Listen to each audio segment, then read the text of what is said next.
நண்பர்களே வணக்கம். நான் அரசு ராஜா.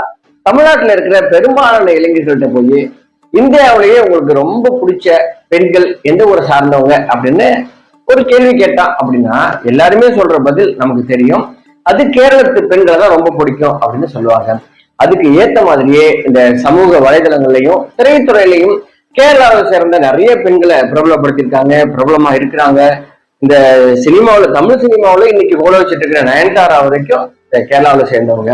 ஆனா இந்த கேரளத்து பெண்களுடைய வரலாறு இவ்வளவு அழகா இருந்ததா அப்படின்னு நம்ம இந்த வரலாறு திரும்பி பார்த்தோம் அப்படின்னா, கேரள பெண்களுடைய வரலாறு அப்படிங்கிறது முழுக்க முழுக்க வலிகளினாலும் கண்ணீர்னாலும் எழுதப்பட்ட ஒரு வரலாறு தான் இந்த கேரள பெண்களின் வரலாறு இருக்குது. சரி, இந்த கேரள பெண்களின் வரலாறுல அப்படின்னு நம்ம சொன்னாவே நமக்கு எல்லாம் ஞாபகம் வர்றது எது அப்படின்னா, அங்க இருந்த மார்பு வரி சட்டம், அது மட்டும் இல்லாம தோல் சீலை போராட்டம் பத்தி தான். இதுக்கு முன்னாடி கேரளத்து பெண்கள் நிறைய கொடுமைகளை அனுபவிச்சு வாழ்ந்து வந்திருக்கிறாங்க. வலிகள்